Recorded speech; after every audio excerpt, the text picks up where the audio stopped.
So to Donington Park for the final ever Caterham Vauxhall Challenge race, the 11th and final round of the 1997 series. David Walton grabbing pole position on the last lap of qualifying. Walton, a man who has raced in every single Caterham Vauxhall race. Alongside him, number 81, Nigel Taylor, disappointed to be just pipped at the post by 0.2 of a second in qualifying. Clive Richards is third place, the number 85 machine, and Simon Jackson in number 11 will line up alongside him. The same familiar faces at the front of the grid. So the crowd really in for a treat here as Caterham closes the Vauxhall engine racing chapter. Next year they'll be racing with 1.8 litre K-Series engines. Well, away we go from the start. Peter Matthews from the outside of row 3, heading down the inside with our camera. A little bit of trail braking from David Walton as he takes the lead comfortably. Nigel Taylor, the red car, in behind him, and then side by side it looks like Clive Richards and Peter Matthews dicing for third place. The yellow nose of Matthews comes ahead, so Matthews now up into third place. In fact, it was Simon Jackson. Clive Richards has been shoved further down the order as they kick up the dust, running on the way now up towards McLean's for the first time. So David Walton leading from pole position, but for how long? Behind him, Nigel Taylor, number 81. Third place now is our cameraman Peter Matthews, up from 5th, so a good stint up to the first corner from him. Side by side on the inside, 67 Jason Dance just passing number 18 Hugh Hayden, and opening the door for a couple of others as well as Hugh slides 3 places there going through Coppice. Coming down towards the end of the first lap and closing hard under braking is Matthews. Oh dear, that was perilously close indeed. And getting it wrong under braking there as well is Hayden. He's not having a very good opening lap. Forced somebody else out wide of him as he really lost places there. So the lead trio coming in together. Tyres smoking. Edward Horner in number 20 slides up into, I think, 5th place there into the corner as they start lap 2. Rushing down the Craner curves. Matthews using all the road to try and stay in contact with the lead pair. Walton, Taylor, Matthews, then Simon Jackson, then 85, that's Clive Richards. He's holding up this group behind him. Sean Balfe is there on the back of them, jumping from side to side, trying desperately to find a way through. And it's just not happening for him. Edward Horner is far too wise a driver to allow himself to be intimidated by Sean Balfe in that sort of a manner. So through come the leaders then, so close together you can barely tell them apart. The blue car, number 9, is 9th, that's John Grant. And 16, Bart Hayden now with number 10, Ross Maxwell, challenging him for 12th place. But here is the challenge for the lead. Nigel Taylor goes around the outside like he's turbo-powered. Similar battle, 3 abreast right behind them, but David Walton now showing us the new leader. And there behind them is our other cameraman, Peter Matthews, being passed by Clive Richards, and he in turn being passed by Simon Jackson, the number 11 machine. Hovering around right at the back of all this is the white machine of Paul Kite, trying desperately to find some track to use, but it's just chock full of Caterham Vauxhalls. Now, ahead of Matthews as we go down the hill is Simon Jackson. Jackson is in 3rd place, and it looks as though he might be thinking about pulling away already. Clive Richards tries to come down the inside of the old hairpin, but there's no room for him. Here it is then, the battle between Matthews and Jackson. Matthews really attacking hard as they come up to McLean's. Oh dear, and heading into the pits, it's Hugh Hayden. Clive Richards now on the move around the outside of Simon Jackson, the number 11 and the number 85 side by side, and 81 and 1. Nigel Taylor to the left on the inside, David Walton to the right on the outside. Walton again concedes the corner and again tries to hold a tighter line on the exit. He manages it, but this time it's going to be a really tough battle to try and pull past Nigel Taylor. Drops in behind, trying to pick up a little bit of aerodynamic effect. Now he goes very wide. He wants to come in on the right line and slingshot past Taylor on the exit. Will it work? Well, Clive Richards hasn't had the chance to play that game on Simon Jackson, but running out of road there is Edward Horner. He's got his hand up, and the car is sagging down on the left front. Looks as though he's picked up a puncture somewhere. Pulls up on the side of the circuit, so Edward Horner out of that lead battle. David Walton still holding on in 2nd place. Oh, big slide there for Peter Matthews. Just ahead of Paul Kite, ahead of him is Sean Balfe. So still in this lead battle, trying to drag his way back up onto the tail of Sean Balfe as they come up to McLean's. So Nigel Taylor leads, David Walton second, third place still Simon Jackson, but inside him as they both go to the inside line goes Clive Richards, and Sean Balfe now, as those two hold each other up, is right with them. He'll go down the inside, he'll go down the outside, whichever way he can. Great footage from Peter Matthews. This three abreast battle going on to brakes for the chicane. Matthews goes around the outside. Oh, he's all locked up. This could be trouble. Just about holds it together, goes across the grass. Oh my goodness me, he came right across the bows of Sean Balfe. Balfe, I think, must have known he was coming and just allowed him a little bit of room. Clever driving, avoiding the accident. Walton around the outside, doesn't work for him at Redgate. Now down the inside as Nigel Taylor is forced to run wide by having gone in too tight. Walton carrying momentum out of the corner, down the hill. Nigel Taylor still holding on ahead here. Walton didn't get him that time. Under braking, down to the old hairpin we go. No, he's not doing it there either. Clive Richards is in third place now. Simon Jackson down to fourth. There's Richards, the all blue car. Jackson with those turquoise wings. Riding with David Walton.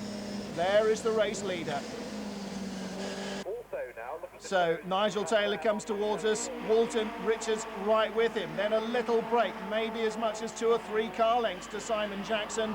Jackson in fourth place, Sean Balfe fifth, Paul Kite now, the number 17 machine, in sixth place, and seventh place is number 8, Peter Matthews, our other camera car. So both of them in this slipstreaming battle. 8 cars coming down Starkey Straight and onto the brakes. This time, David Walton outbrakes the leader, Nigel Taylor, and takes first place. Paul Kite now with our cameraman Peter Matthews behind him have both moved ahead of Sean Balfe. Look in Matthews' mirror, you can see Balfe's car dodging from side to side. There they are on the straight. Richards now up into second place. He did get past Nigel Taylor. Sean Balfe goes down the inside of our cameraman. There he is, slots in ahead, exiting Redgate. Now, can Matthews go and work his magic down the Craner curves? Sean Balfe still holding him off. Paul Kite, the white car, ahead of them. They're the lead quartet, just a couple of car lengths away from this 3-way battle for fifth. And this is classic Caterham racing, absolutely at its best. The Donington Park circuit providing the ideal venue for these drivers. A fast, demanding course allows the cars to use all their power, all their handling, and the drivers to use their skill to handle the tail slides that the 2-litre 16-valve Vauxhall engines always produce under full throttle. Look at them drifting their way through the corner. Classic racing stance. And again, as they come onto the straight, David Walton's under threat, but this time it's not a red car, it's a blue car. It's Clive Richards. Richards slings past as they come onto braking for the chicane. So Richards, the championship leader, leading this race. Oh dear, in contact there. Matthews and Kite make contact. Matthews struggling for gears. Oh, water all over the road under his tyres. He can't find any grip. He must go to the pit, surely. Terminally injured radiator, and he's out of the race. And the car's coming under control of the black and yellow flag now, being waved as they rescue Edward Horner's car from its position there. Yellow flags would normally have been used to prevent overtaking, but the clerk of the course hanging out the black and yellow flag to calm everybody down. And here we are at the chicane, a big impact there between Matthews and the rear of Paul Kite's car. Matthews just coming in far too hot, steaming in under braking and sliding around on his own water there as the radiator gushes its contents onto the road. So just one lap with racing brought under control, and away they go again now. Clive Richards still leading it as they go green again. So Richards the championship leader, but Sean Balfe, his rival, is in the same group as well. Richards stays ahead. Walton now comes inside, exiting Redgate. A nice wide entrance gives him the tight line on the exit. It's classic Redgate tactics. In deep or in wide, neither have the ideal way through. But this time Walton leads. Richards second, Nigel Taylor in third place, then Simon Jackson, then Sean Balfe, the number 7 machine. Behind him, Paul Kite. Paul Kite now with Bart Hayden behind him as well, the number 16 machine, closing in on this lead group. Walton still leading, Richards still second, Taylor still third. Now they've got Jackson in contact. There's Balfe, there's Kite, and there is the number 16 machine. So Hayden has really worked his way up the order here. And again, this duel coming into the braking area. Nigel Taylor doesn't quite get between them to make it 3 abreast, but he tyre smokes his way up into second place. Again, David Walton saw the unguided missile coming and allowed him to come in. A neat little sidestep from Walton avoids the incident. The race continues across the start-finish line and rushing down to Redgate once more. Walton deep on the inside, can't take the position there, and he's compromised his exit line as well. All 3 of them hugging the grass on the way in. Now hugging the grass on the way down the Craner curves. Just avoiding putting a wheel over onto the dirt there. Changing down, braking, and then accelerating hard through the old hairpin they come. Right behind Simon Jackson now is Bart Hayden.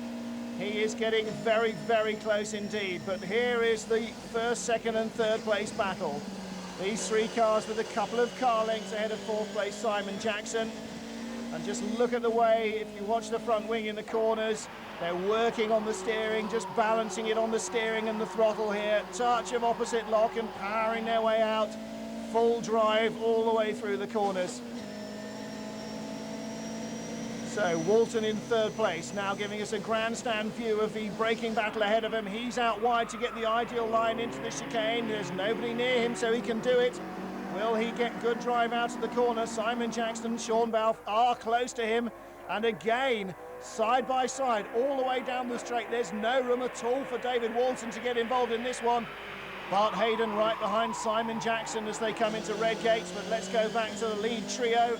Again, Richards runs over the rumble strips but holds on to the lead. Nigel Taylor 2nd, David Walton, our cameraman, in 3rd place. Behind him, Simon Jackson and Bart Hayden. Hayden is very close indeed to the back of the number 11 machine. Then it's Sean Balfe. The Dayglow car of Jason Dance closing in on these group, and Guy Parry, number 55, closing down the leaders as well. This frantic battle means that anybody that breaks away from the group behind can lap faster on their own. Paul Kite is still in this group as well. Now 1, 2, 3, 4, 5, 6, 7, 8 cars cresting the rise almost as one. And there are a couple more breakaways trying to chase them down. 30 minutes duration for this last ever Caterham Vauxhall race gives them plenty of time to explore the opportunities available to them. David Walton goes in very deep. He's under pressure. That's why he went in so hot, because Simon Jackson was right with him. But Jackson's lost momentum, and it looks as though Bart Hayden will try and pass him. Somebody recovers from the grass. Ian Robertson, 97, and John Taylor, 31, again side by side through the chicane, echoing the lead battle. Clive Richards really pushing hard. Nigel Taylor in 2nd place, and now David Walton worrying, I'm sure, about Bart Hayden behind him. Look how close the number 16 machine has come. Bart Hayden driving supremely well, started well down the order in 11th place. Now he's challenging to get in amongst the lead trio.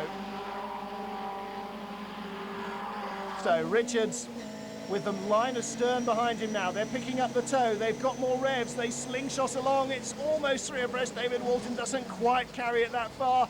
Is Bart Hayden inside him? No, he's not. He manages to turn in. And this time it's Nigel Taylor that's won the braking battle. Taylor leads, Richards 2nd, Walton 3rd, looking for a way past. There is just nowhere to put a Caterham right now, except for on the outside, and that will allow Bart Hayden to go past him, so he won't be doing that. Richards back ahead again. This is an absolute lap charter's nightmare, the number of position changes in this race. And again, Clive Richards leads them down the Craner curves. Nigel Taylor 2nd, then David Walton, Bart Hayden as one in 3rd and 4th position. Still Simon Jackson from Sean Balfe in 5th and 6th. Sean Balfe picks up the fastest lap of the race, gets the extra points for that, but not enough to put him into the championship winning position if Clive Richards can hold on at the front of this field. And Richards is certainly showing every intention of doing so. He wants this 97 title, the last ever Caterham Vauxhall title, and he wants to win it in style. So Sean Balfe there at the back of the field. He can see the man he needs to beat. He just can't get with him.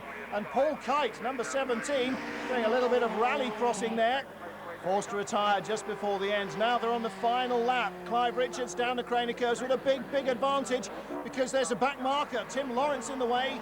Clive Richards got past before they got to the Craner curves, before they got to the start of the lap.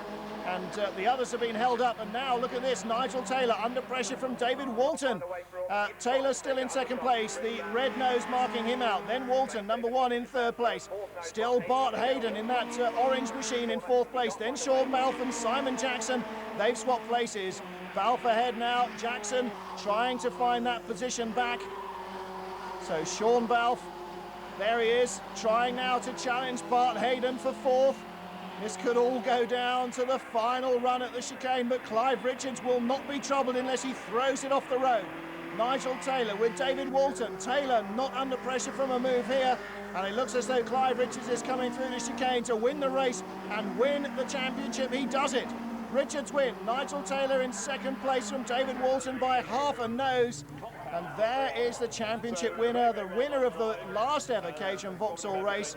A great result for Clive Richards. Nigel Taylor just second from David Walton. Sean Balfe getting the fastest lap and the Avon Award, but not winning the championship. Clive Richards clinching it from Sean Balfe. Simon Jackson a fighting third place. Yeah, thoroughly enjoyed that, yes. Made a bad start, but made work of it, and didn't made a few too many errors, but the car went very well, and exciting race, one of the best races of the year, actually. Caterham racing really couldn't be much closer, could it? No, they should be tied along with a piece of string together, really. There's nothing in it, and I hope that Caterham moves on and keeps it competitive and as close for next year.